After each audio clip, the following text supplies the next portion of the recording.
Ever heard someone quote half a Bible verse out of context? Ever read some crazy Bible claim on social media followed by a proof text without exegesis? Here on Proof Text Flops, we call out this nonsense for what it is. My name is Hudson Smelly, and I'm going to give my elevator speech version of why that verse doesn't mean what so many people think it means. Today we're looking at Matthew chapter 25, verses 31 to 36. The sheep and goats judgment in the famous Olivet Discourse, often used to teach the exact opposite of what it says. The proof texters argue that you are saved by faith plus works, such as feeding the hungry and ministering to those in prison. But here's what this passage really means and why. This passage is a great example of why good hermeneutics is so critical and why it is important to read the whole book before you build a bunch of theology on a single verse or passage.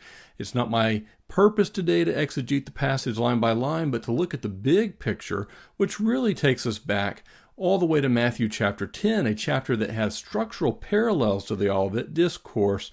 In that chapter, Jesus sent out his disciples to preach the good news, explaining that some would believe and others would not want to have anything to do with their message. Near the end of the chapter, we read in Matthew chapter 10, verse 40 through 42, "The one who welcomes you welcomes me, and the one who welcomes me welcomes him who sent me. Anyone who welcomes a prophet because he is a prophet will receive a prophet's reward. And anyone who welcomes a righteous person because he's righteous will receive a righteous person's reward. And whoever gives even a cup of cold water to one of these little ones because he is a disciple, truly I tell you, he will never lose his reward." Notice how Jesus uses the first century notion of hospitality as a metaphor here for accepting the message. Earlier in chapter 10, he told his disciples not to take any food with them, but to enter the homes with a greeting and a blessing, unless the household is unworthy. Then he states in verse 14, "If anyone does not welcome you or listen to your words, shake the dust off your feet when you leave that house or town." We don't have this type of hospitality in our culture, but in the ancient world, this was a big deal, and we see it in the Old Testament and the New. Travelers were welcomed into a home and were provided both provisions and protection. Here, in this passage, Matthew 10, to welcome the disciple with hospitality is to welcome his message. You heard how Jesus linked welcoming the disciples and listening to their words. With that in mind, even the slightest bit of hospitality, providing a mere cup of water to the disciples of Jesus, results in an eternal reward. Now let's go to our subject passage in Matthew 25, beginning in verse 31.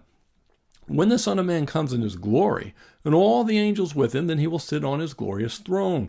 All the nations will be gathered before him, and he will separate them one from another, just as a shepherd separates the sheep from the goats. He will put the sheep on his right and the goats on the left, and then the king will say to those on his right, 'Come, you who are blessed by my Father, inherit the kingdom prepared for you from the foundation of the world. For I was hungry, and you gave me something to eat. I was thirsty, and you gave me something to drink. I was a stranger, and you took me in. I was naked, and you clothed me. I was sick, and you took care of me. I was in prison, and you visited me.' Then the righteous will answer him, 'Lord, when did we see you hungry and feed you, or thirsty and give you something to drink? When did we see you a stranger and take you in, or without clothes and clothe you? When did we see you sick or in prison and visit you?' And the king will answer them, 'Truly I tell you, whatever you did for one of the least of these, my brothers and sisters of mine, you did for me.'